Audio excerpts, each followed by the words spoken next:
sommes en train de chanter avec cette équipe.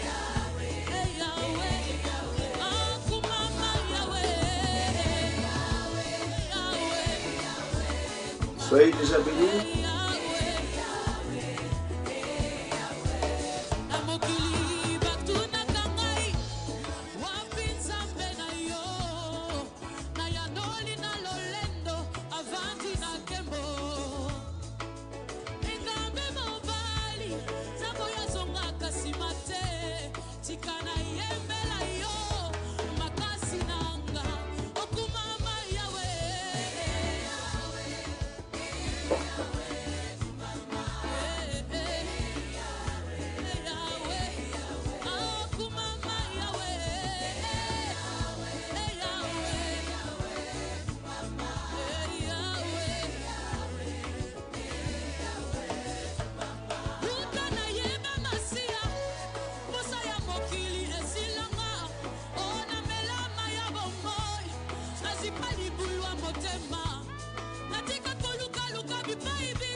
Amen, amen, amen, amen, amen, amen, amen.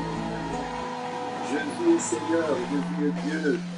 Nous bénissons notre Dieu pour ces moments que nous venons de passer dans la louange.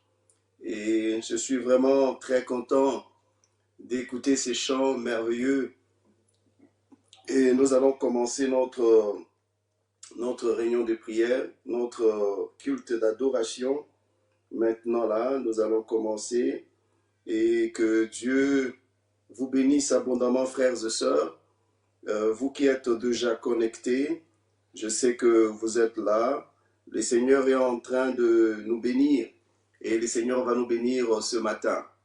Nous allons commencer notre culte.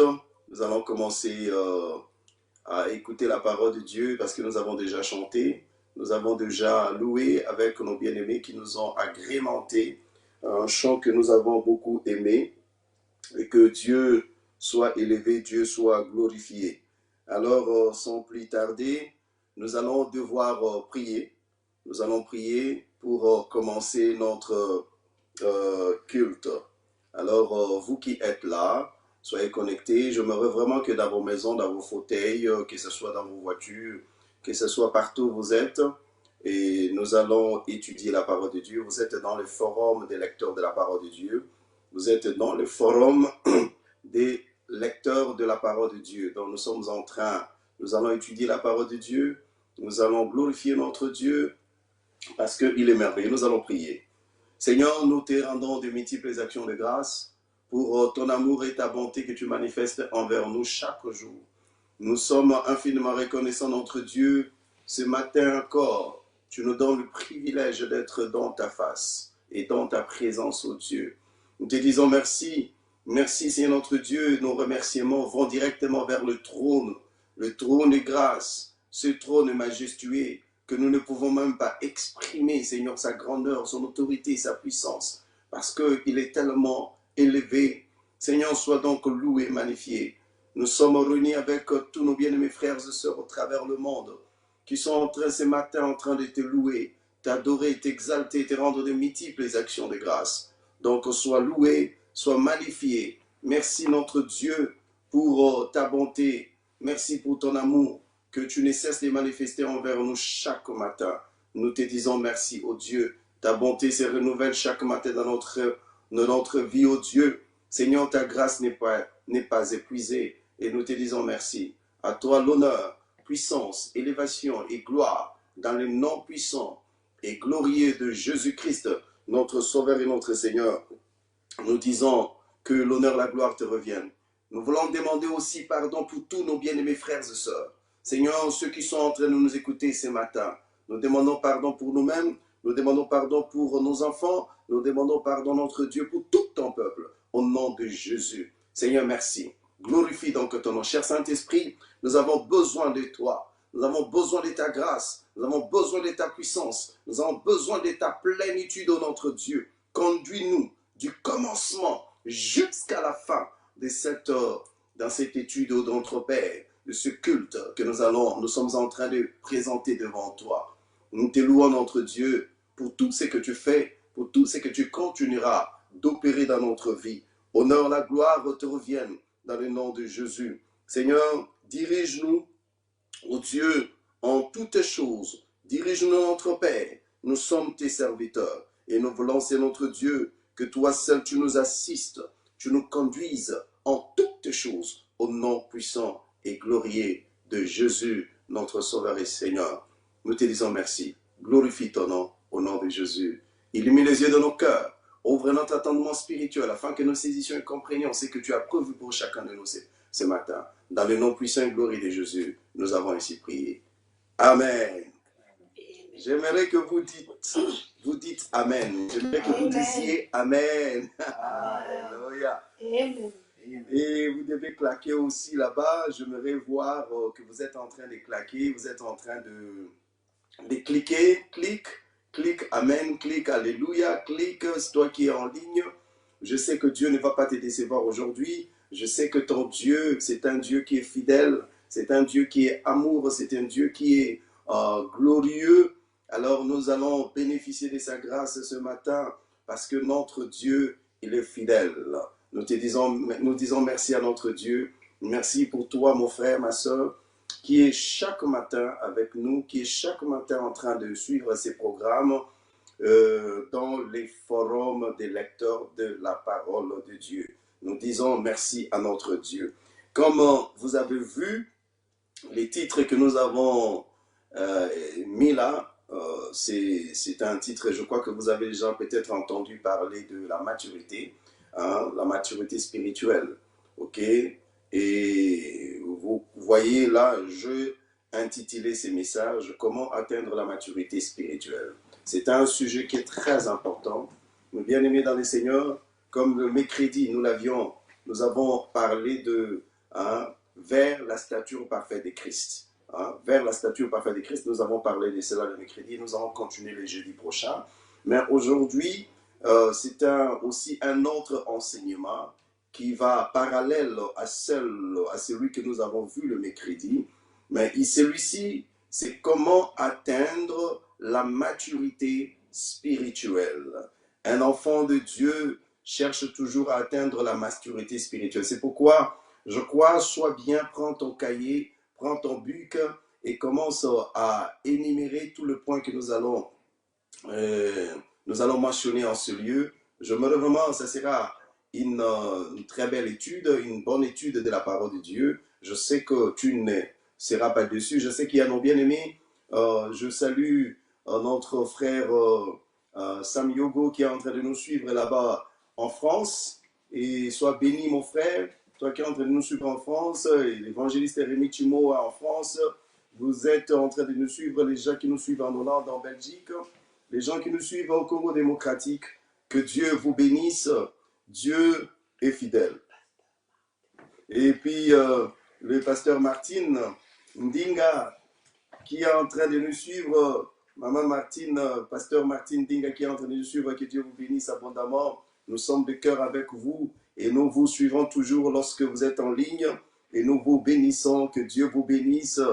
Et nous sommes dans le forum des lecteurs de la parole de Dieu. Nous allons étudier la parole de Dieu pour tous nos bien-aimés frères et sœurs qui nous suivent de partout des États-Unis. Il y a Aline qui nous suit des États-Unis d'Amérique. Merci beaucoup, ma fille. Il y a Irène Senga qui est en train de nous suivre des États-Unis d'Amérique. Nous avons donc diverses personnes qui nous suivent un peu partout. Donc nous sommes dans ces forums où il y a beaucoup de gens qui nous suivent. Et voilà pourquoi nous sommes là ce matin. Et je pense que le Seigneur Dieu ne va pas vous décevoir. Nous allons lire 3 versets aujourd'hui, non, 3 passages. Premièrement, nous allons commencer dans 1 Corinthiens chapitre 13, à partir du verset 11. Et ensuite, nous lirons dans Éphésiens chapitre 4, le verset 11 à 15.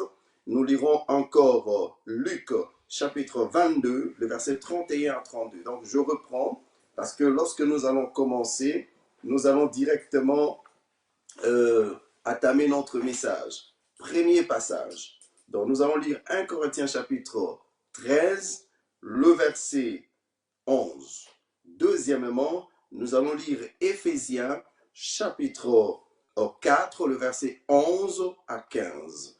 Et ensuite, nous lirons Luc chapitre 22, les versets 31 à 32. Donc, nous allons commencer cette démarche biblique avec vous tous, mes bien-aimés qui nous suivez en ce moment-ci. Et que Dieu vous bénisse. Nous allons lire la parole de Dieu. Je vais lire 1 Corinthiens chapitre 13 et dans son verset 11. C'est là où nous allons lire. La Bible dit ceci. Lorsque j'étais enfant, j'ai parlé comme un enfant, j'ai pensé comme un enfant, je raisonnais comme un enfant. Lorsque je suis devenu homme, j'ai fait disparaître ce qui était de l'enfant. Ok? Alors, ça c'est le premier passage. Vous voyez ici, c'est l'apôtre Paul qui écrit aux Corinthiens. Il est en train d'écrire aux Corinthiens et il leur dit que lorsque j'étais enfant, donc il fait la comparaison avec sa propre vie. Ok? Comme nous pouvons aussi faire la comparaison avec notre propre vie. Hein. Il dit que lorsque j'étais enfant, hein, je parlais comme un enfant, je pensais comme un enfant, je raisonnais comme un enfant. Lorsque je suis devenu, je fais disparaître ce qui était de l'enfant. Vous voyez, mes bien-aimés dans le Seigneur, nous voyons clairement ici, hein, l'apôtre Paul est en train de parler de l'état d'un enfant. Quand un enfant est un enfant, vous voyez, il pense comme un enfant, il parle comme un enfant. On peut d'abord savoir que c'est un enfant qui est en train de parler de sa manière de parler. Vous voyez même le ton avec lequel il parle, vous savez directement que c'est un enfant. Et vous voyez même sa façon de réfléchir, vous allez voir ça que c'est un enfant.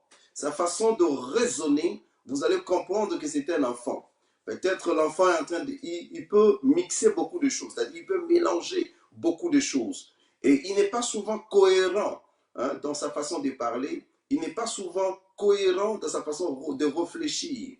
Alors, vous comprenez que c'est un enfant et quand vous attendez quelqu'un parler, même une grande personne, lorsqu'il parle, vous comprenez directement que cette personne n'est pas encore mature, il n'a pas encore atteint la maturité. Vous comprenez directement. Sa façon de réfléchir, vous comprenez directement.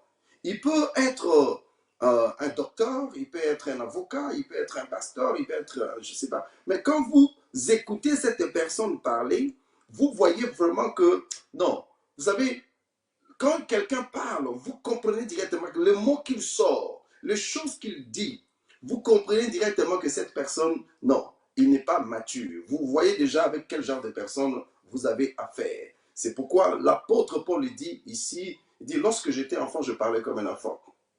Hein? Je pensais comme un enfant, je raisonnais comme un enfant. Donc maintenant que je suis devenu homme, je fais disparaître, hein, tout ce qui était de l'enfant.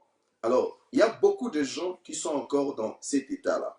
Alors, nous allons lire notre deuxième lecture pour que lorsque nous allons attamer notre leçon, que nous ne puissions pas avoir beaucoup à revenir sur des versets. C'est vrai qu'il y a des versets bibliques qui accompagnent les points. Hein, les différents points que je vais citer tout à l'heure là. Hein, ce sont les différents points que je vais citer tout à l'heure. Et il y a des versets qui vont les accompagner. Mais pour le moment, nous allons lire Éphésiens chapitre 4. Nous allons commencer la lecture à partir du verset 11. À partir du verset 11. La Bible dit ceci, jusque nous allons lire jusqu'au verset 15. La Bible dit ceci. Il a donné les uns comme apôtres, les autres comme prophètes, les autres comme évangélistes, les autres comme pasteurs et docteurs, pour le perfectionnement des saints, en vue de l'œuvre du ministère et de l'édification du corps de Christ, jusqu'à ce que nous soyons tous parvenus à l'unité de la foi et de la connaissance du Fils de Dieu, à l'état d'homme fait, à la mesure de la stature parfaite de Christ, afin que nous ne soyons plus des enfants flottants et emportés à tout vent de doctrine par la tromperie des hommes, par leur ruse dans le moyen des séductions, mais que, professant la vérité, dans la charité, nous croissions à tous égards en celui qui est le chef Christ. Vous voyez, ici, vous allez voir, vous voyez que l'apôtre Paul, écrivant aux Éphésiens, il est en train de dire, je suis en train d'abord d'expliquer, c'est que l'orateur est en train de dire avant que nous ne puissions entrer dans notre enseignement. Hein. Ici, l'auteur dit ceci, il dit Dieu, dans son amour, il a donné à l'Église, il y a les uns comme apôtres, les autres comme prophètes, oui, prophètes, les autres comme docteurs, évangélistes et pasteurs. Tous ces 5 ministères, c'est pour le perfectionnement, c'est-à-dire pour que les enfants de Dieu, hein, soient perfectionnés, hein, pour le perfectionnement des saints. En l'œuvre du... Hein, quand vous lisez dans le verset 13, dit, jusqu'à ce que nous soyons tous parvenus à l'unité de la foi et de la connaissance du Fils de Dieu, à l'état d'homme fait, à la mesure de la stature parfaite de Christ. Afin que nous ne soyons plus enfants. Oui, il parle de l'enfant ici, afin que nous ne soyons plus enfants, flottants et emportés à tout vent de doctrine. Parce que quelqu'un qui n'est pas mature, hein, il est un chrétien pousse-pousse. Quelqu'un qui n'est pas mature, c'est quelqu'un qui a les maux de dos ou les maux de la tête, il va appeler, dit pasteur, prie pour moi, au lieu que lui-même il prie. Hein. Il veut seulement donner du travail au pasteur. C'est vrai que les pasteurs sont là pour prier, les pasteurs sont là pour enseigner, etc. Mais le problème ici, vous savez, un chrétien pousse-pousse, il est celui qui, on doit le réveiller pour aller à l'église. On doit lui rappeler à donner sa dîme, à donner son offrande. On doit lui, c'est-à-dire, c'est un chrétien, il n'est pas mature. Lorsqu'il est quelque part, il est en train de parler, vous comprenez que c'est un enfant. Il est flotté à tout vent de doctrine. Une église sort, comment on appelle ça, un charlatan sort là-bas, il va chez les charlatans. Vous voyez, bouddhiste sort là-bas, il va chez les bouddhistes. Musulman là-bas, il va chez les musulmans. Hein? Il y a beaucoup de mauvaises choses qui se passent dehors, mais il est emporté à tout vent de doctrine. Il suit les enseignements quelque part, il ne vient même pas chez son pasteur pour demander des éclaircissements, il commence déjà à l'appliquer dans sa vie. C'est un chrétien, il est porté à tout vent de doctrine. C'est comme un enfant, on lui donne le bonbon, on lui tient, c'est-à-dire on lui présente les bonbons, il vient. Et même si on a mis le poison dans ces bonbons-là, l'enfant va toujours prendre cela. Donc, c'est quelqu'un qui n'est pas mature, il n'est pas un homme fait. Il n'est pas un homme fait. Il y a beaucoup de chrétiens qui sont comme ça. Et fort malheureusement, nous voyons ça aussi, même chez des hommes de Dieu, des pasteurs, des docteurs, des enseignants, ils sont comme ça. Ils sont enflantés et ils sont flottants à tout vent de doctrine. Ce sont des gens qui n'ont pas la maturité. Ils n'ont pas la maturité. Hein, ils font ce qu'on appelle les m'as-tu vu, hein, ils font ça, c'est-à-dire il fait simplement qu'on le voie, il fait simplement oui, je reviendrai là-dessus tout à l'heure, ok. Nous lisons notre dernier verset dans Luc chapitre 22, comme je l'ai dit tout à l'heure. Vous savez, ce sont des versets que je suis en train d'expliquer comme ça, bien que je n'entre pas dans la profondeur, parce qu'aujourd'hui nous sommes les dimanches, mais le jeudi, lorsque dans notre enseignement vers la statue au Parrain de Christ, nous allons essayer d'entrer dans les détails, parce que c'est là-bas où nous allons lire la parole de Dieu, nous allons faire en sorte que nous puissions avoir au moins 2 ou 3 lecteurs qui seront avec nous, et ils seront connectés avec les Zooms, et à chaque fois que je dise, et puis ces gens-là peuvent lire, parce que ça sera vraiment quelque chose que nous allons essayer de développer. Donc nous lisons Luc chapitre 22, Luc chapitre 22, nous lisons le verset 31 et 32. Luc 22, les versets 31 et 32. Ok. La Bible dit ceci. Le Seigneur dit, Simon, Simon, Satan vous a réclamé pour vous cribler comme un froment. Mais j'ai prié pour toi, afin que ta foi ne défaille point. Et toi, quand tu seras converti, affermis tes frères. Vous comprenez? Ici, Jésus-Christ, l'apôtre, vous savez, Pierre était avec Jésus pendant au moins 3 ans et demi. Et vous voyez ici, on écrit ces choses au chapitre 22.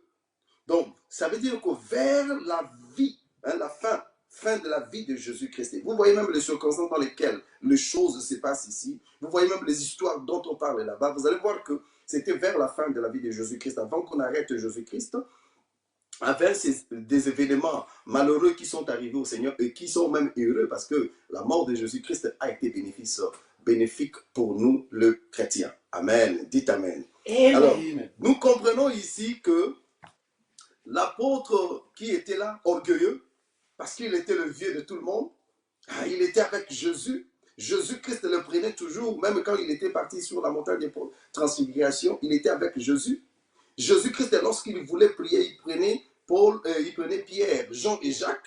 À chaque fois qu'il allait dans la maison de quelqu'un, et quand il voulait aller faire il prenait tous ces 3 disciples-là, et Pierre était parmi eux.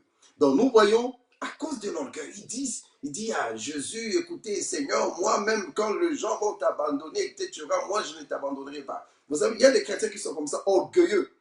Ils sont tellement orgueilleux, ils n'ont pas la maturité, ils ne réfléchissent pas. Ils parlent même lorsque l'autre n'a même pas encore fini. L'autre n'a même pas encore fini, lui, il interrompt. Non, moi je vais faire ceci, moi je vais faire tout ce que les gens disent, lui, il fait seulement. La Bible dit que c'est lui qui parle sans avoir écouté l'autre, sans avoir écouté l'autre parler, ça, il fait un acte de folie. Ok? Il fait un acte de folie. Alors, lui, l'apôtre Pierre ici, il dit à Jésus, Seigneur, écoutez-moi. Et Jésus-Christ regarde l'apôtre Pierre. Il dit, Pierre, Pierre. Il dit, Simon, Simon, Satan t'avait réclamé. Vous avez réclamé. Oui, il vous avait réclamé pour vous cribler comme un froment. Mais j'ai prié pour vous.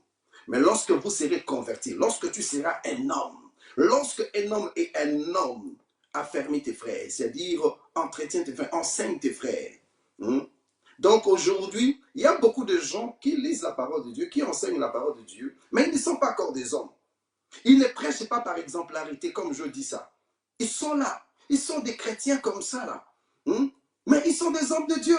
Ils sont des pasteurs. Ils sont je ne sais pas comment. Mais ils n'enseignent pas par exemplarité. Vous comprenez de quoi je parle? Frères et sœurs, j'aimerais que vous puissiez comprendre ces choses. Donc, je prie beaucoup de temps pour expliquer ces versets. Et Jésus-Christ dit, lorsque tu seras, c'est-à-dire lorsque tu auras la maturité, tu vas enseigner tes frères. Tu vas affermir tes frères. Ok, lorsque tu auras la maturité, tu vas affermir ses frères. Alors, la maturité, c'est quoi? La maturité, c'est quoi? Comme nous pouvons dire.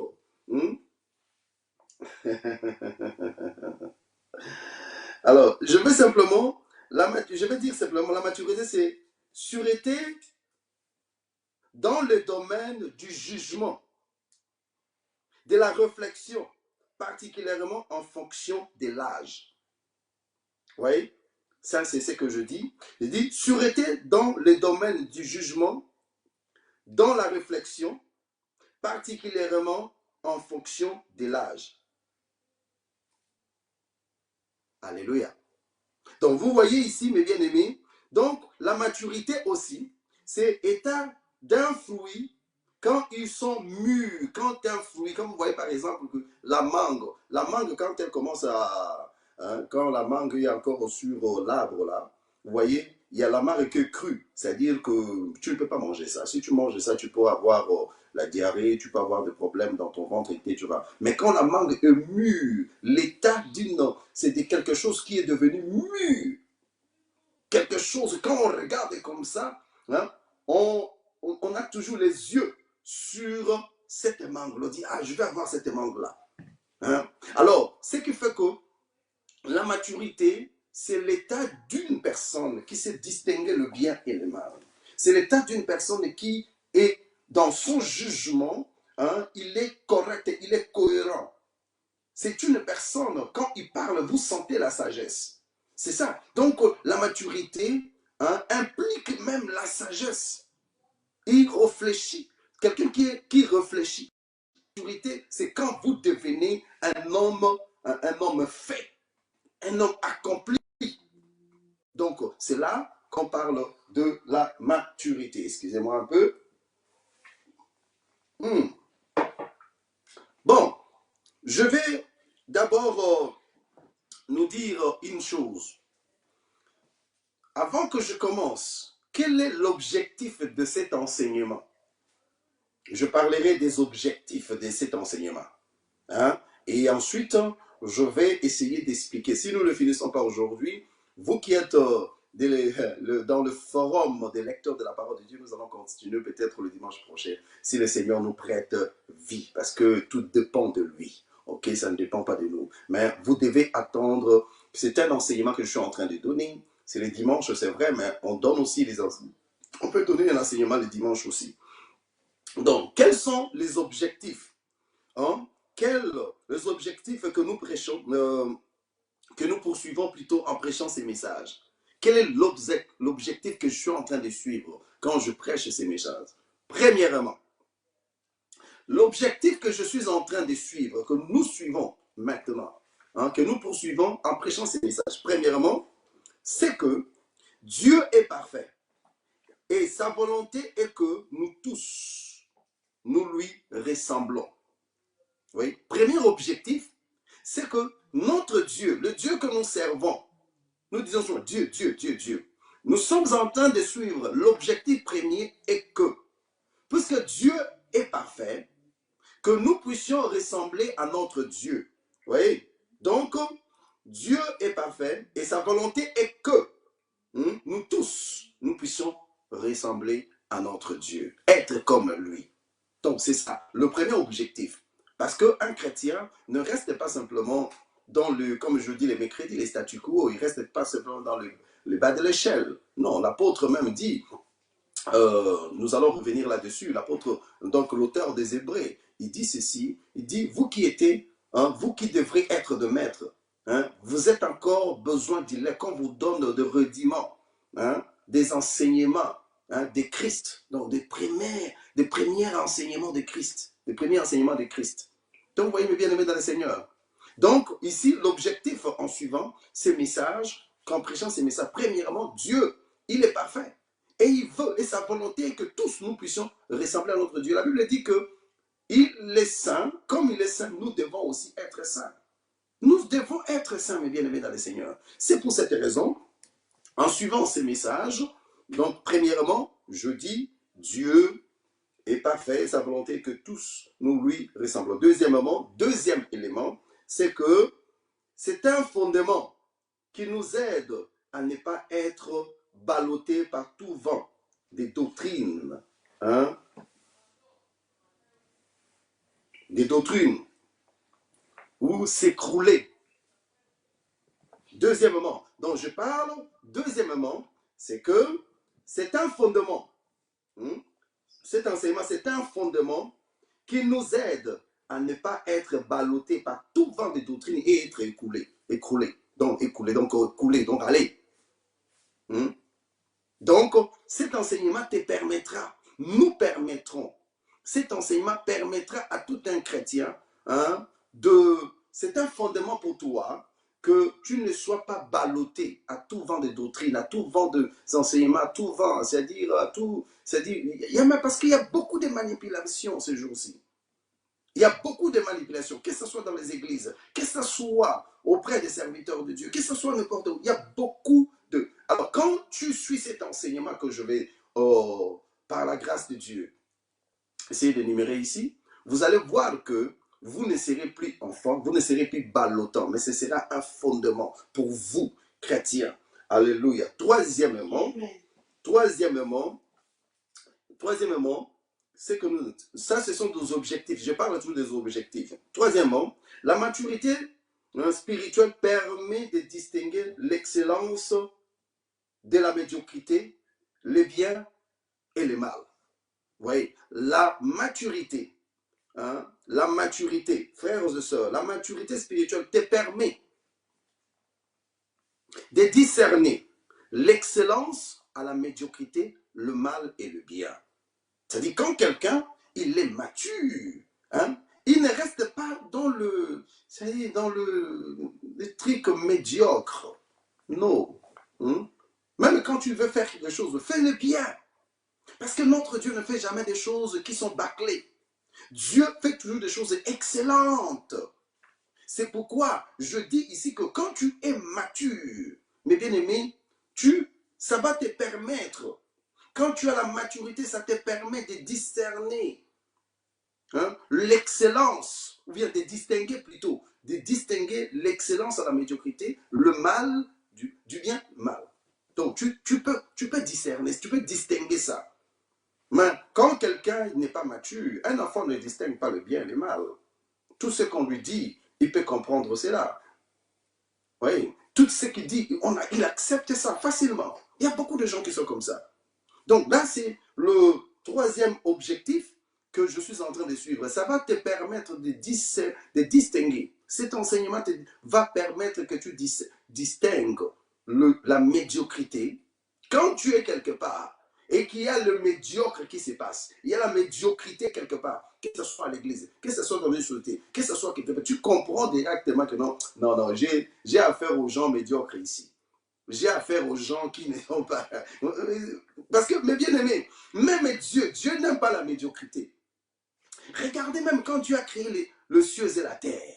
Le dernier, en fait, premier jour, Dieu disait que tout était bon, n'est-ce pas? Dieu appréciait.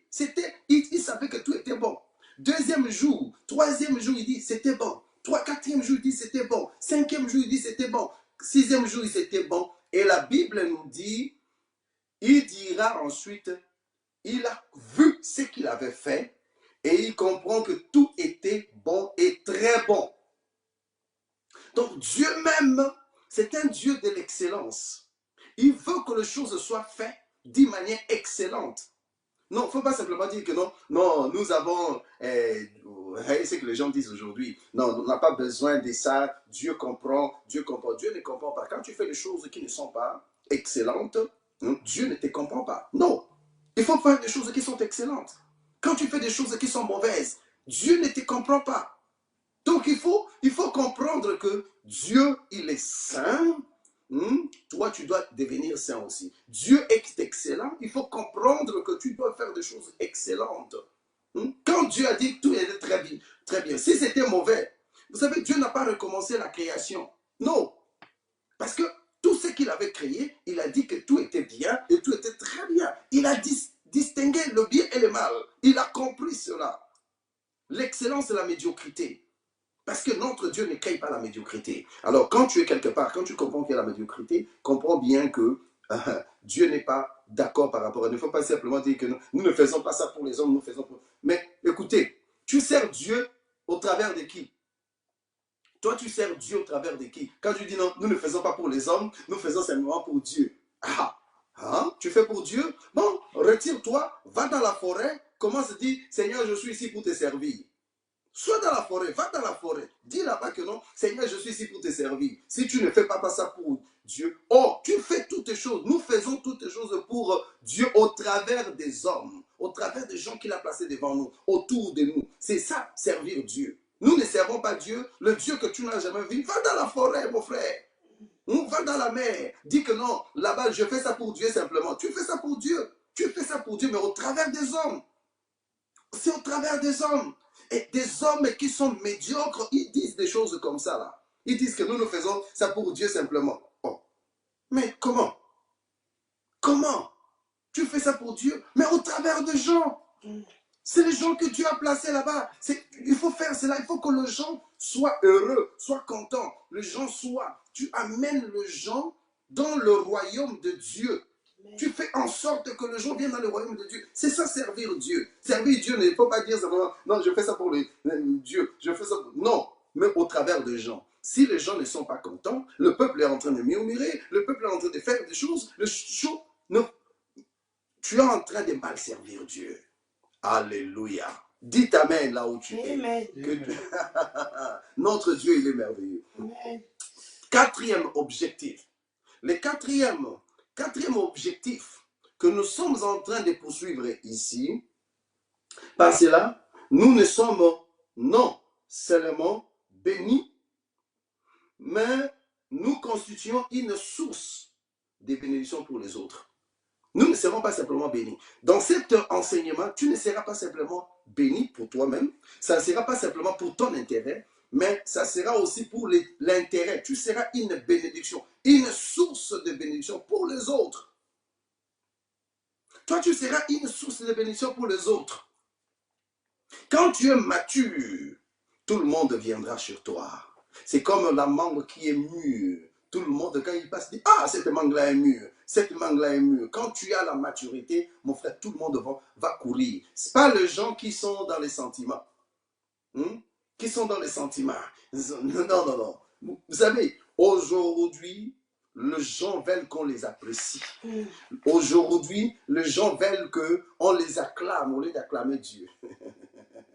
Alléluia. J'avais dit un jour dans l'église, là où le Seigneur nous a placés, j'avais dit ceci. Je dis que, vous savez, la guitare, La guitare donne un son. La guitare, hein, et là, quand vous jouez la guitare, hein, vous êtes en train de jouer la guitare, hein, les gens sont en train de danser, ils sont en train de crier, etc. Vous, il y a des gens qui acclament la guitare au lieu d'acclamer celui qui joue la guitare. Amen. Vous comprenez? Or, c'est la personne qui joue la guitare qui donne ces sons-là. Mais les gens sont en train de glorifier la guitare. Oh, cette guitare-là est bonne, cette guitare-là est bonne. Mais au lieu d'acclamer la personne qui est en train de jouer la guitare. Je donne cet exemple pourquoi. Dieu est celui qui est en train de jouer la guitare. Oui, c'est Dieu qui joue la guitare. Nous comprenons cela. Mais nous, au lieu d'acclamer Dieu, nous acclamons les instruments que nous sommes. Nous sommes les hommes. Hein. Vous comprenez un peu ça de quoi je parle? Nous sommes les hommes. Les gens veulent qu'on les acclame, on les apprécie, on fait ceci, tout. Mais on laisse celui qui est en train de jouer la guitare, celui qui est en train de prêcher en moi là. C'est lui qui me donne l'intelligence, c'est lui qui me donne l'inspiration, c'est lui qui me donne toutes choses. Nous laissons cet homme-là, mais vous acclamez le pasteur Olivier. Ah, le pasteur Olivier, il a bien fait. Oh, il fait ceci. Lui, il est comme ça. Lui, il est comme... Non, ne m'apprécie pas. Apprécie celui qui... Dieu, nous te donnons gloire. Amen. Dieu, nous te donnons gloire. Amen. Donc, vous voyez, les instruments ne donnent que... Mais il y a des gens qui sont en train d'utiliser ces instruments-là. Dites Amen là où vous êtes. Amen.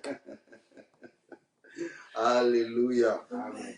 Donc nous comprenons, mes bien-aimés dans le Seigneur, cet enseignement te donnera beaucoup d'intelligence et la sagesse et la maturité. Tu peux comprendre les choses qu'il faut faire, ce qu'il faut faire. Toi qui es là en train de me suivre, ne quittez pas ton poste de téléviseur ou ton téléphone ou ton iPad, suivez cet enseignement. Et même lorsque je vais arrêter ici, la semaine prochaine, je vais continuer avec, parce que c'est un long enseignement que je suis en train de donner. Ça peut nous prendre 2 semaines ou 3 semaines. Alors, parce que 3 semaines, 2 semaines, ça veut simplement dire 3 dimanches. Hein? Vous comprenez? Donc 3 jours simplement. Alors, nous comprenons cela. Donc, je vais faire une remarque. La première remarque est que la maturité spirituelle n'est pas un problème d'âge. Vous comprenez? La maturité spirituelle n'est pas un problème d'âge. Vous comprenez? Ce n'est pas l'âge. Ce n'est pas l'âge. Donc, la maturité spirituelle, il ne s'agit pas ici de l'âge de la personne. Parce que, vous voyez, comme je dis tout à l'heure, il y a des gens qui ont 40 ans, qui ont 50 ans. Mais quand vous attendez ces gens-là réfléchir, quand vous attendez ces gens-là parler, quand vous attendez ces gens-là raisonner, et frère, vous voyez que ce sont des petits enfants. Quelqu'un qui est à l'église pendant plusieurs années.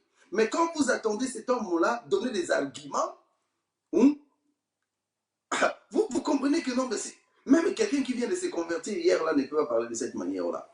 Donc vous voyez un peu ça. Donc la maturité spirituelle, ce n'est pas un problème d'âge. Nous prenons le premier exemple. Le premier exemple, c'est l'exemple de Jésus.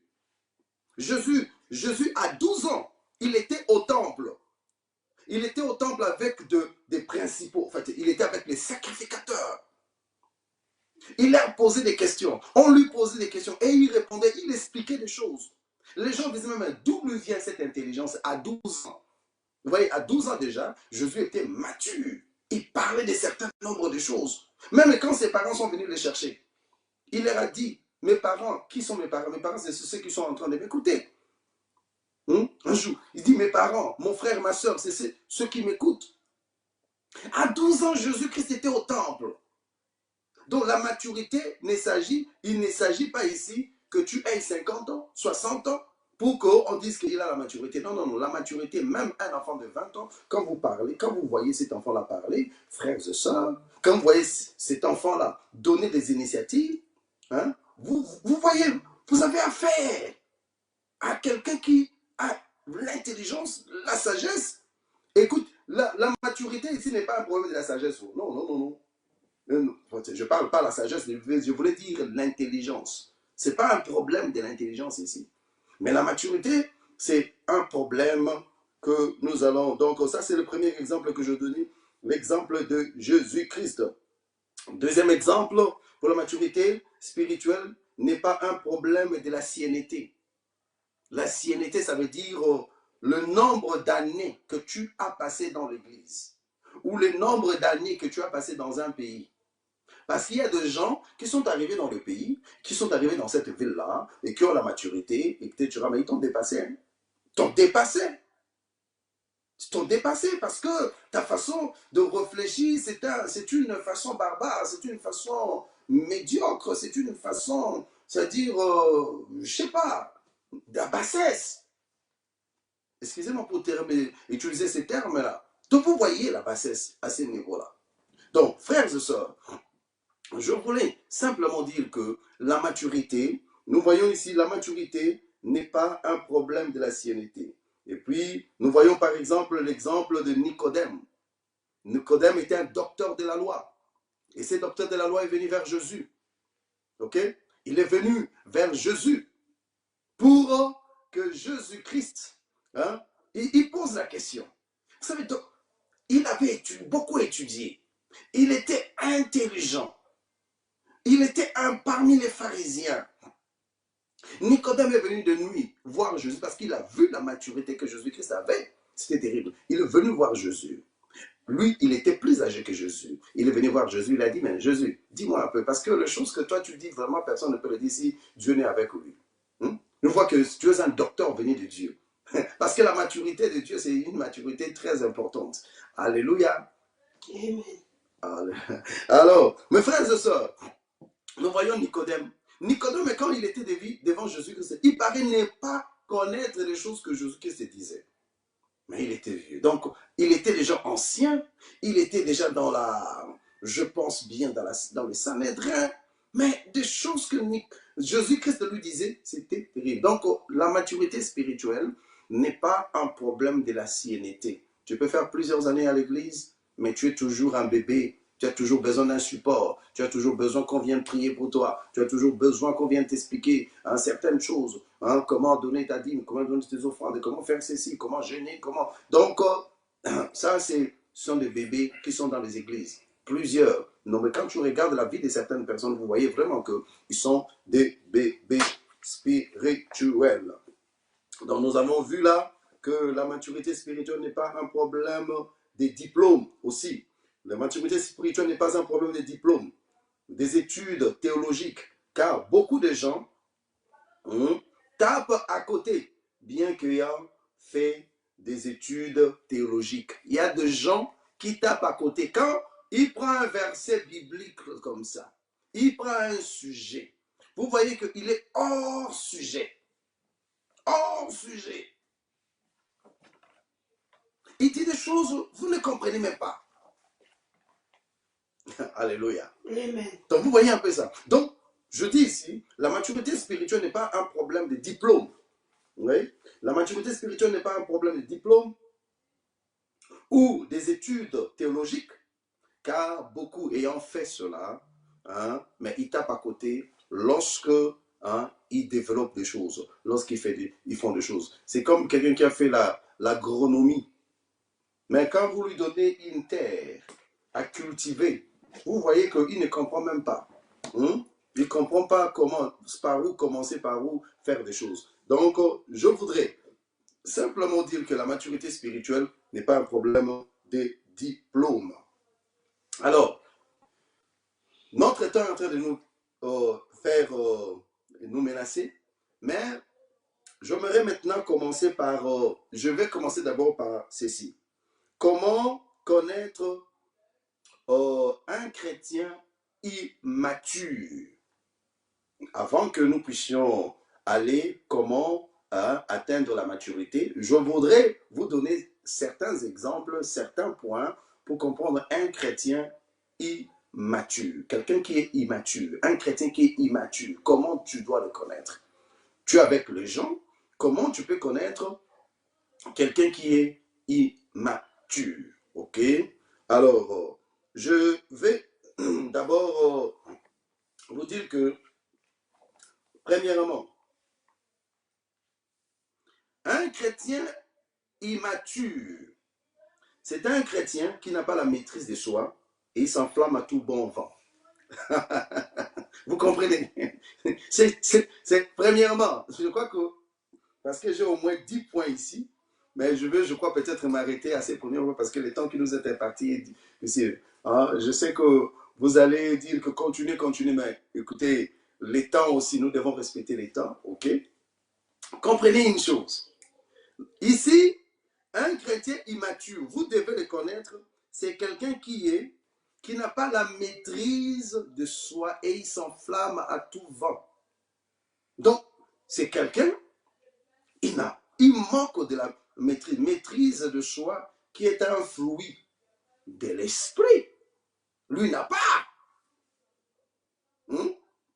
Il est toujours agité. Je ne sais pas. Il peut écouter quelque chose. Mais vous voyez cette personne agitée. Il s'agite. Ça bouillonne de lui. Il n'a pas la maîtrise de soi.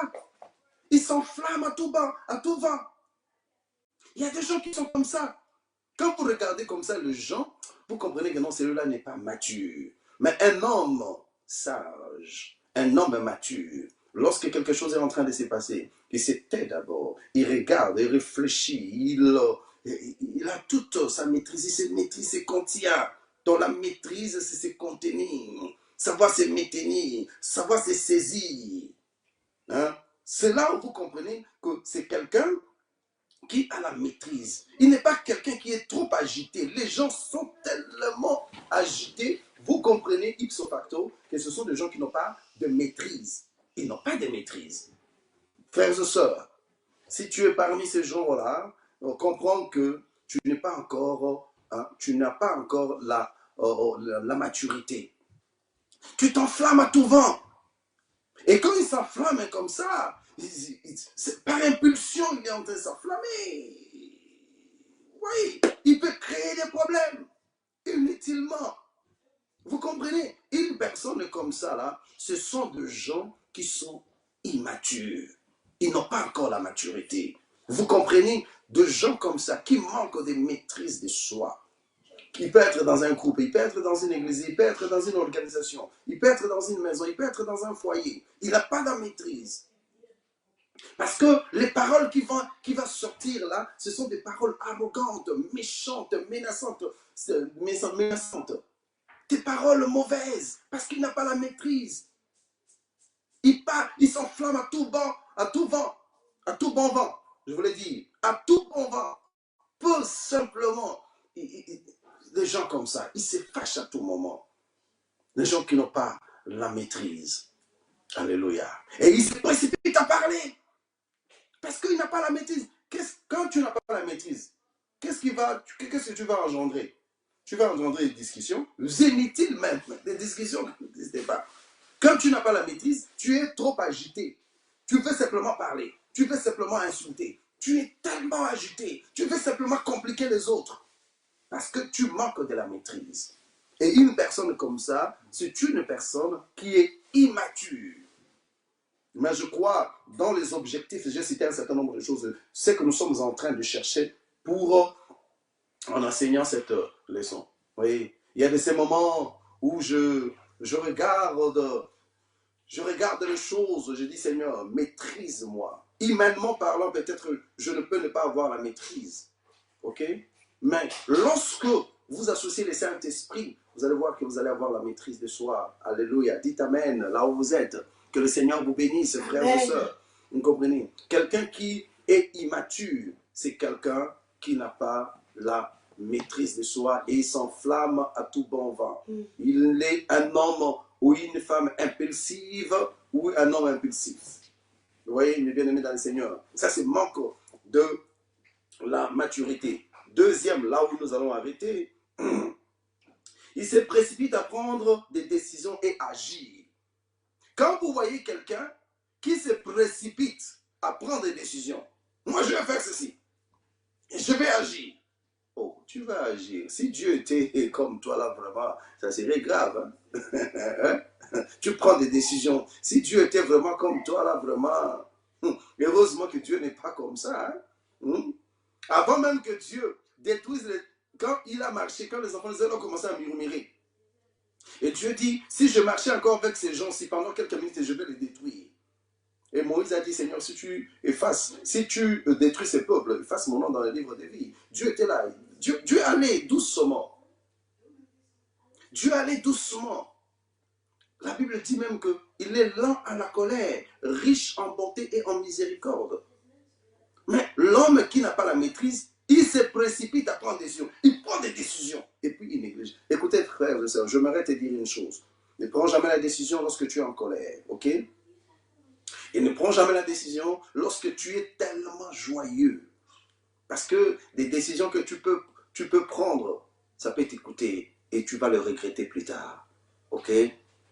Ça va t'écouter les yeux de la tête. C'est pour cette raison, frères et sœurs, j'aimerais, nous avons beaucoup de points à énumérer. D'abord sur l'immaturité et ensuite nous allons passer à comment arriver à la maturité. Nous allons passer à ça, mais nous avons donc beaucoup de choses à énumérer. Donc je parle de 2 points ici.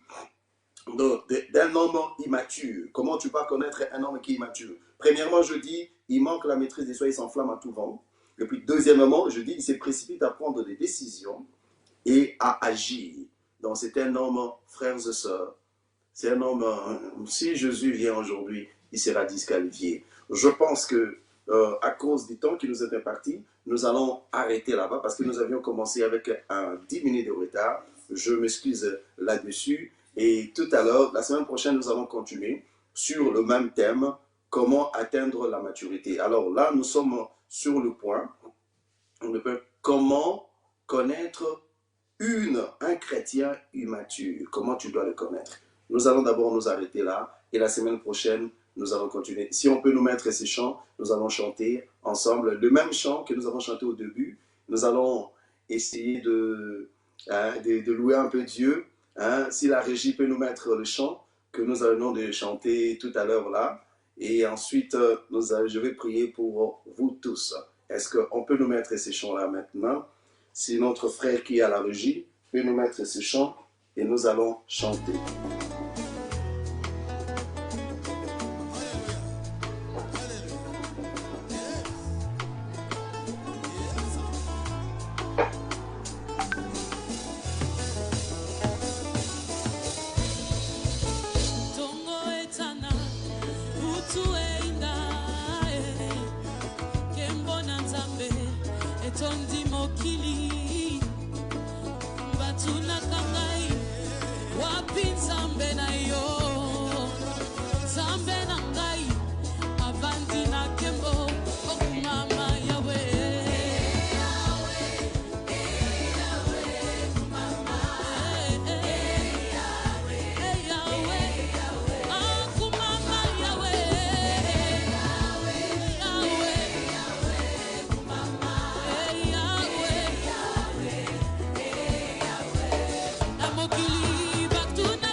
Nous allons prier. Nous allons prier les seigneurs. Merci beaucoup, la régie. Merci beaucoup, que Dieu vous bénisse. Nous allons prier pour finir notre réunion tout à l'heure. Nous allons finir prier. Seigneur, je te dis merci pour ta grâce et ton amour. Tu veux que nous puissions atteindre la maturité spirituelle. Nous te disons merci pour, Seigneur, cet enseignement que nous avons commencé aujourd'hui et que nous continuerons le dimanche prochain. Nous te disons merci, notre Dieu, parce que c'est toi qui nous enseignes des choses extraordinaires, choses que l'œil n'a pas vues, que l'oreille n'a pas entendues, qui ne sont jamais montées dans le cœur de l'homme. Des choses, c'est notre Dieu que tu prépares pour ceux qui doivent hériter le royaume des cieux. Et je te dis merci, notre Dieu, pour la capacité, l'habileté que tu nous as donnée, notre Dieu, afin que nous puissions transmettre ta parole. Mon Dieu, s'il y a des hommes et des femmes qui ne sont pas encore matures, Seigneur, que tu les aides, que tu nous aides tous à grandir, oh Dieu, à être des hommes faits, oh, de la stature, la mesure parfaite de Christ, être des hommes faits qui savent distinguer le bien et le mal, oh Dieu, qui te servent distinguer l'excellence et la médiocrité. Nous te disons merci, Seigneur notre Dieu, pour cet enseignement. Glorifie donc ton nom. À toi donc l'honneur, la puissance et l'élévation. Bénis tous ceux qui ont été en ligne, ceux qui ont suivi ces messages. Seigneur, permets que cet enseignement soit appliqué dans leur vie. Au nom de Jésus, notre Sauveur et Seigneur, nous disons Amen. Acclamez, acclamez, acclamez, acclamez, acclamez, acclamez, acclamez pour la gloire de Dieu. Que Dieu vous bénisse, frères et sœurs. Que Dieu vous élève en dignité, qui vous fortifie et qui continue à vous encadrer afin que vous produisiez des fruits dignes de la repentance et que vous soyez des hommes vraiment qui êtes matures. Alors, j'aimerais vous dire que tout à l'heure, il y a nos bien-aimés des Madawel qui sont déjà dans un culte.